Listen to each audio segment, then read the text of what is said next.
সুপ্রভাত বন্ধুরা, কেমন আছো তোমরা সবাই? আশা করি তোমরা সবাই অনেক ভালো আছো আর আমরাও বেশ ভালোই আছি। আমি বিউ আর আমার সাধারণ ঘরকন্যা চ্যানেলের আবারও একটা নতুন ব্লগে তোমাদের সকলকে জানাই ওয়ার্ম ওয়েলকাম। তো চলো তোমাদের সাথে নিয়ে শুরু করে দিই আজকের নতুন ব্লগ।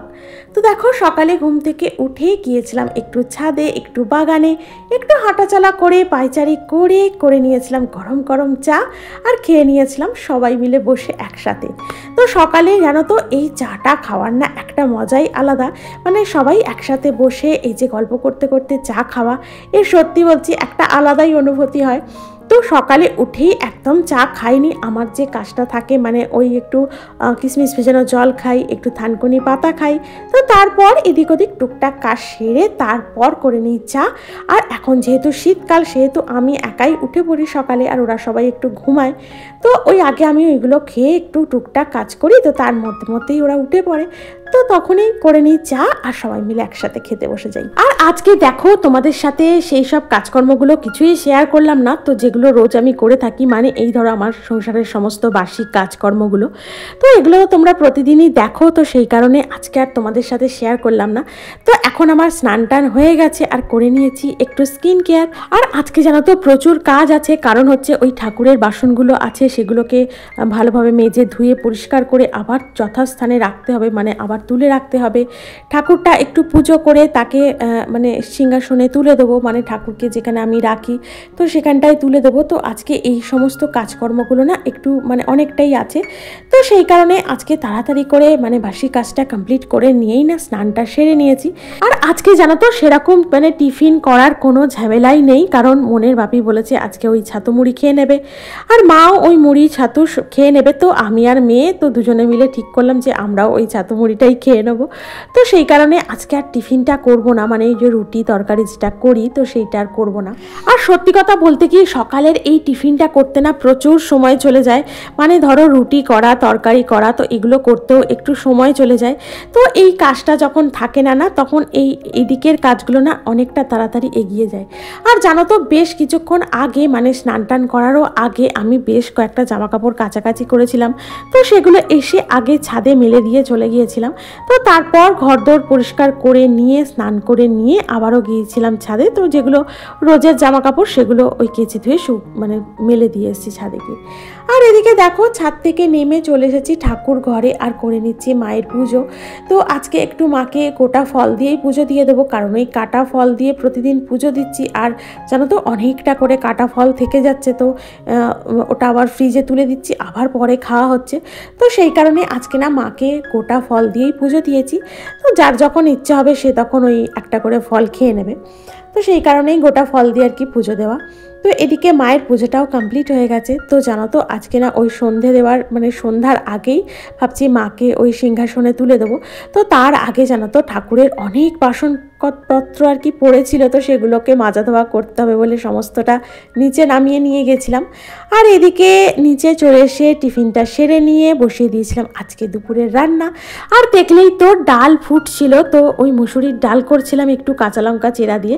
তো আজকে ভাবছি না ডালটা সাঁতলাবো না, মানে ফোড়ন দেবো না ডালটা, তো ওইরকমই সিদ্ধ হয়ে গেলে নামিয়ে নেব।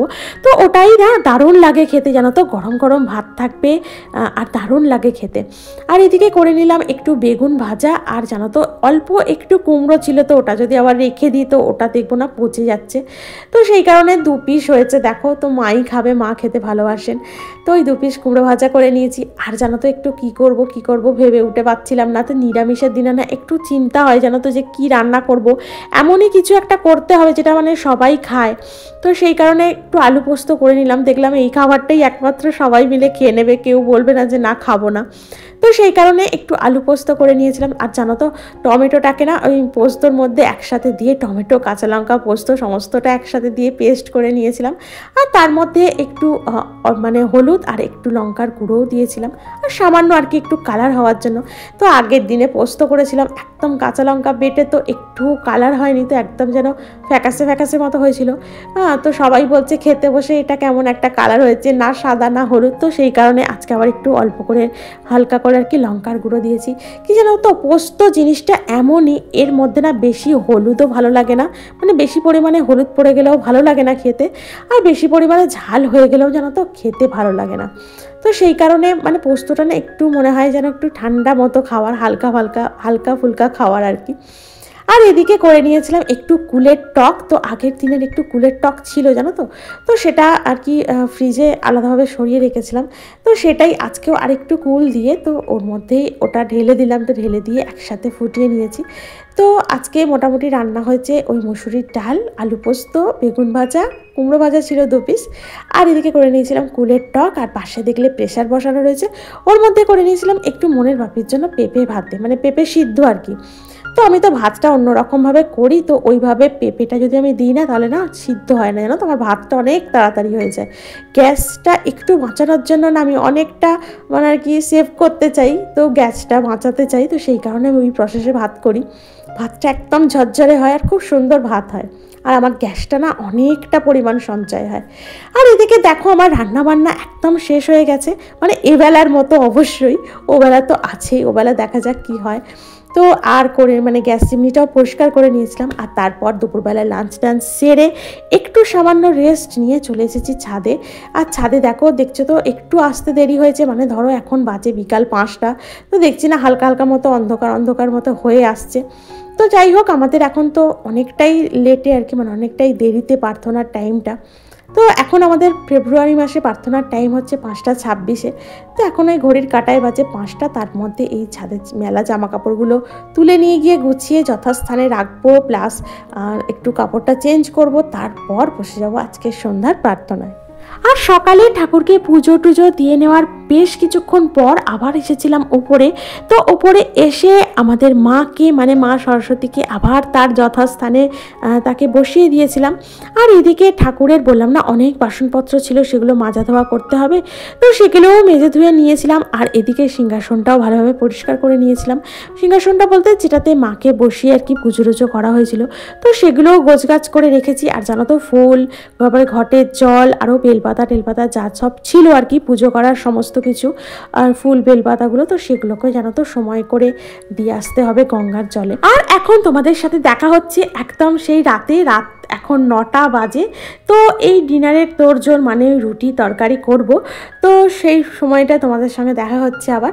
তো এটা কি বলো তো, এটা হচ্ছে না গোটা সিদ্ধ, দেখো সমস্ত কিছু গোটা গোটা, আলু গোটা, বেগুন গোটা, শিম গোটা, মানে কড়াইশুঁটি গোটা, সমস্ত কিছুই না গোটা সিদ্ধর মধ্যে গোটা গোটা পড়ে। তো এটাই হচ্ছে গোটা সিদ্ধর আর কি স্পেশালিটি যাকে বলে।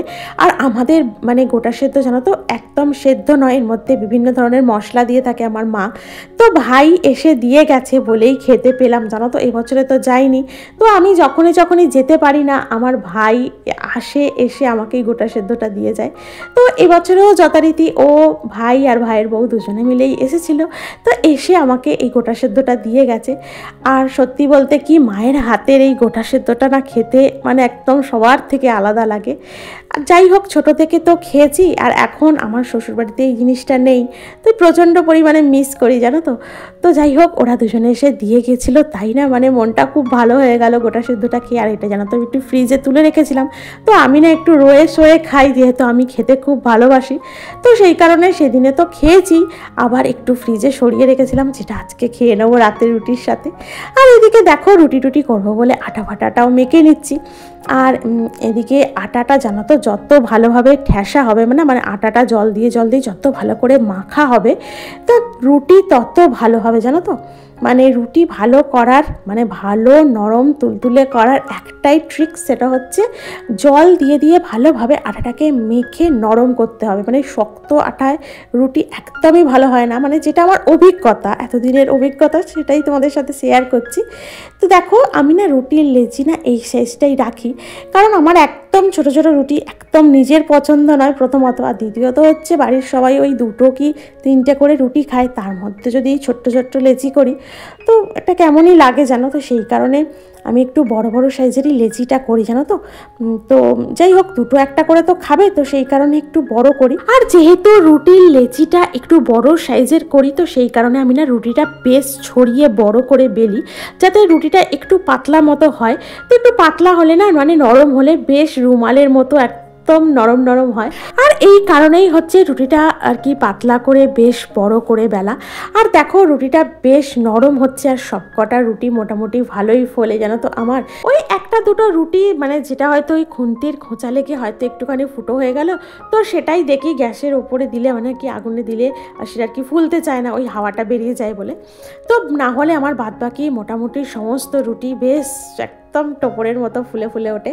আর এদিকে রুটি করাও কমপ্লিট, আর খেয়ে নেবো আজকের রাতের ডিনার। তো আজকের আমার ভিডিওটা আমি এখানেই রাখলাম। তোমাদের যদি ভালো লেগে থাকে তাহলে অবশ্যই একটা লাইক করো, কমেন্ট করো, আমার চ্যানেলটিকে সাবস্ক্রাইব করে আমার পাশে থেকো প্লিজ। তো দেখা হচ্ছে তোমাদের সাথে পরবর্তী ভ্লগে। ততক্ষণ পর্যন্ত তোমরা অনেক ভালো থেকো, সুস্থ থেকো। Tata, good night.